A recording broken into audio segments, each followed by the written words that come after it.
hinahamon ko kayo. Ang tatapang ninyo sa social media, ilabas nyo ang tapang ninyo. Lumabas kayong lahat. Magkita-kita pa rin tayo dito sa Liwasang Bonifacio. Nagiging tanga ho tayo ngayon. Hindi ko nila lahat, pero animal ang henerasyon ito. Ang henerasyong ito under Marcos admin, henerasyon ng mga tanga at bobo, except sa mga matitino. Pagkatapos magsakripisyo ni former President Duterte para sa ating mga Pilipino, nakakalakad po tayo ng maayos sa panahon ni Tatay Digong. Madaling araw, meron bang nag-snatch sa inyo? Wala. Meron bang mga snatcher dyan sa mga jeep panahon ni Tatay Digong? Wala. May tumatambay ba sa inyong mga kalsada na nakabot-tubad? Wala. Walang nagtatagay. Kasi nga, istrikto si Tatay Digong. Ayaw niya ng ganyan. Mga kababayan ko, mga kapwa ko Pilipino, nasa Pilipinas o tayo, bansa natin ito. Walang nagmamayari nito, kundi tayong mga Pilipino. Markahan niyo po, alalahanin po natin yung March 11, 2025. Dahil isinuko ho ni Ferdinand Marcos Jr. ang soberanya ng ating bansa sa mga banyaga. Narito po kaming mga political vloggers, makasamahan nating mga Pilipino, para umpisahan ho ang boses ng maraming Pilipino dito sa NCR. Nakakabinging katahimikan. Grabe, inapi-api na ho si Tatay Digong. Hindi pa nakontinto. Si Katie, sinisigawan, pati si Ma'am Hanilit. Ganun po kung paano tinatrato ng gobyernong Marcos ang pamilyang Duterte. Narito po kami para isigaw. Sana marinig ko ito, BBM. Kung hindi ka bungol, maririnig mo talaga ito. Di man nawala lang ang boses namin dito. Ibalik mo si Tatay Digong sa Republika ng Pilipinas. Ibalik! Ibalik! Duterte! Duterte! Nakapagtataka itong bansang ito. Napakarami na pong nananakop sa atin. Kung sino-sino na lang na mga banyaga. Yung mga ninuno natin, nakipagpuno na, ang dami na pong nagbuwis ng buhay para sa ating kalayaan. Sinako po tayo ng mga Kastila, nakipaglaban ho ang mga ninuno natin, lalo na sila Lapu-Lapu na ginawa nilang ista. Sabi ni Tatay Digong, para makamtan lang natin ang ating kalayaan. Marami na pong nagbuwis na buhay ng mga ninuno natin. Sinako po tayo ng bansang Hapon. Pumalag din ang mga ninuno natin. Maraming mga bayaning Pilipino na nagbuwis ng buhay. Si Andres Bonifacio, dito sa likod natin. Emilio Aguinaldo. Sino pang mga bayani? Chico Silang. My God. Ito lang ho ang ginawa ng gobyernong Marcos. Sinakop din po tayo ng mga Amerikano. Pumalag din po ang ating mga ninuno. Ila Emilio Aguinaldo. Lahat ang mga yan nagbuwis ng buhay kasama si Dr. Jose Rizal para lamang magkaroon tayo ng tinatawag na independence, kalayaan. Ano po ang nangyayari sa bansang Pilipinas? Grabe na ho. Wala po tayong kalayaan ngayon. Sinuko po ni Bongbong Marcos ang ating independence na sobrang daming mga Pilipino na nagbuwis ng buhay. Tandaan nyo po yung March 11, 2025. Pinagkalulo po ni Bongbong Marcos si former President Rodrigo Roa Duterte sa mga banyaga. Ang bansang ito ay may sariling batas. Meron tayong sinusunod na saligang batas. At ang batas na ito ay dapat po tayong mga Pilipino ang makikinabang. Ang bansang Pilipinas ay may konstitusyon. Hindi po natin sinusunod ang batas ng mga banyaga. Kung meron man tayong lilitisin, kung meron man paparusahan, kung meron man tayong irereklamo, dapat ireklamo mo sa Supreme Court, sa local, sa korte ng bansang ito. Meron po tayong mga husgado, meron po tayong mga abogado. Nagiging walang silbi ang mga pinag-aralan ng mga justices sa bansang ito. Dahil pinagkatiwala ni Bongbong Marcos si former President Rodrigo Roa Duterte, animal sa ibang bansa. Netherlands na ba ang nagpapatakbo sa bansang Pilipinas? Ang kakapal ng mukha. Pinagtatawanan ho tayong mga Pilipino ng mga taga-ibang bansa. Kayong mga Pilipino, bagsak ang moral nating lahat. Lalo na ho, mga kapulisan, mga uniform personnel.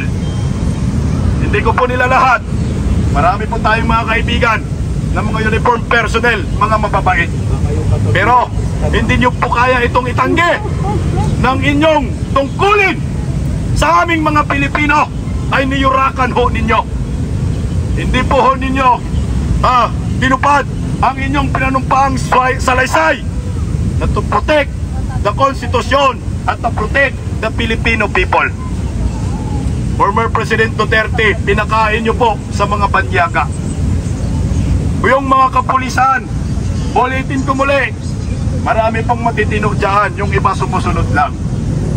Pero kung sumusunod po kayo sa International Criminal Court at sumusunod po kayo kay Tambaloslos, kay BBM, kay Lisa Tanas, animal, tanggalin nyo po yung mga watawat sa inyong mga uniforme, watawat ng Pilipinas. Palitan nyo po ng bandila ng ICC at mukha ni Bangag. Nasaan ang inyong pinanumpahan?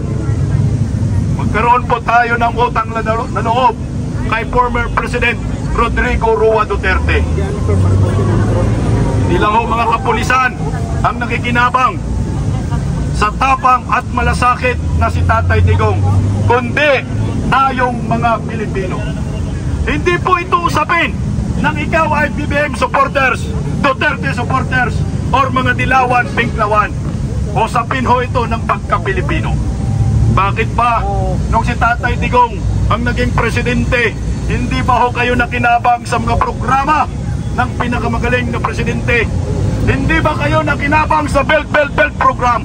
Mga OFW, yung inyong pasaporte, ginawang 10 taon ang expiration. Dati, taon-taon kayo nagre-renew. Taon-taon ho kayo naglalabas ng pira para sa mga buhaya. Ngayon, ginawang 10 years ni Tatay Digong. Yung driver's license ho ninyo, ginawang 5 to 10 years ni Tatay Digong. Bakit? Kami lang ba mga Duterte diehard supporters ang nakinabang dyan? Hindi! Tayong lahat ng mga Pilipino.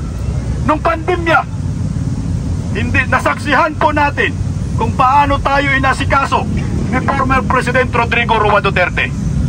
Buong mundo nakaranas po ng pandemya, yung COVID-19. Pero bilib po ako kay Tatay Digong, hindi man lang tumaas ang presyo ng mga bilihin. Sa ibang bansa, Italia, India, at sa iba pang mga karatig nating bansa, sobrang daming namatay dahil sa pandemya. Pero sa atin, third world country, anong ginawa ni Tatay Digong? Na-control niya yung mga namamatay. Merong namatay, mga durugista na tukhang. Utang na loob natin yan kay Tatay Digong. Alalahanin po natin ang kabayanihan ni former President Rodrigo Roa Duterte. Hinamon ho natin siya noong 2016. Duterte run for President. Run Duterte run. Yung matanda ay nandoon lang po sa Davao. Masarap ang buhay niya ho doon eh. Pero tayo pinipilit po natin, pinipilit na tumakbo sa pagkapangulo dahil marami ng sabog at lutang sa gobyernong Dilawan. Tinanggap po ni Tatay Digong ang hamon ng ating mga Pilipino. Binoto natin, ikinampanya ho natin at nanalo ho siya. Pero yung pangako po ni Tatay Digong ay tinupad niya yan.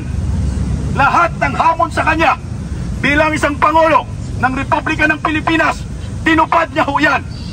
Ano bang pangunahing plataforma ni Tatay Digong na tayong mga Pilipino ay nagkaisang ikampanya siya at iboto kahit wala siyang pira? Sabi ni Tatay Digong, galit ako sa droga. Matagal na sinabi ni Tatay Digong yan. Nangangampanya pa lang siya. Huwag ninyong subukan, masisira ang buhay ninyo. Bakit ba ang mga Pilipino galit na maraming namatay ng mga durugista? Pero hindi po nagagalit sa mga biktima ng mga durugista. Anong klase tao tayo ngayon under gobyernong bangag? My God, nagiging tanga ho tayo ngayon. Hindi ko nila lahat, pero animal ang henerasyon ito. Ang henerasyong ito under Marcos admin, henerasyon ng mga tanga at bobo, except sa mga matitino. Ba't ka pumayag? Ba't tayo pumayag? Nadalhin lang si Tatay Digong sa ibang bansa pagkatapos magsakripisyo ni former President Duterte para sa ating mga Pilipino. Nakakalakad po tayo ng maayos sa panahon ni Tatay Digong. Madaling araw, meron bang nag-istat sa inyo? Wala. Meron bang mga snatcher dyan sa mga dip-dip panahon ni Tatay Digong? Wala. May tumatambay ba sa inyong mga kalsada na nakabutubad? Wala. Walang nagtatagay. Kasi nga, istrikto si Tatay Digong. Ayaw niya ng ganyan. Nakinabang tayo doon. Binigay ni Tatay Digong lahat ng kanyang makakaya. My God, ano ang nangyayari sa mga Pilipino?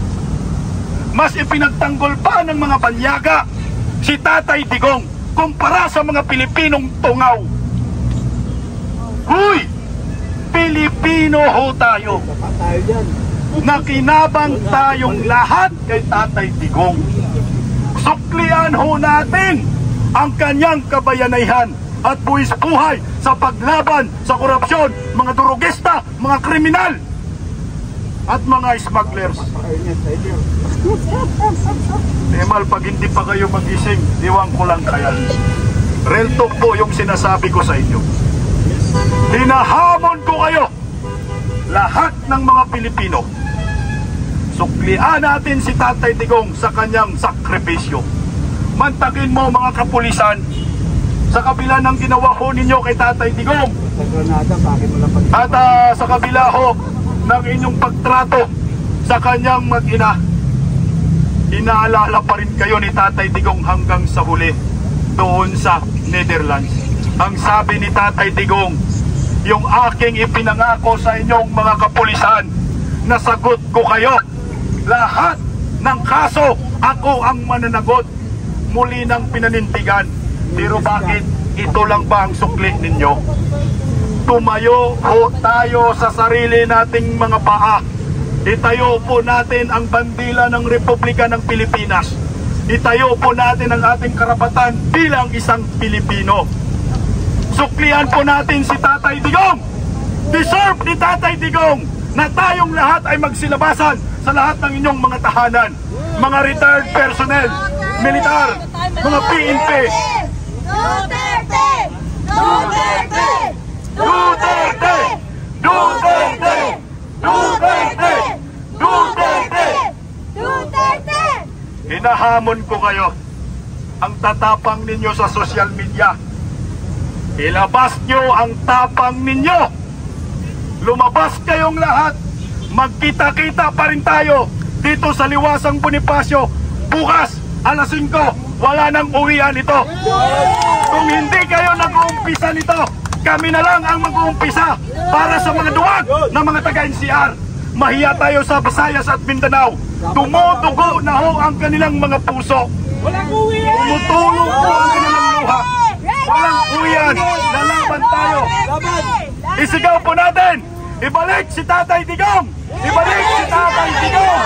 Ibalik si Tatay Digong! Duterte! Duterte! Duterte! Duterte! Maraming salamat po. Mamaya, dadamputin na ako.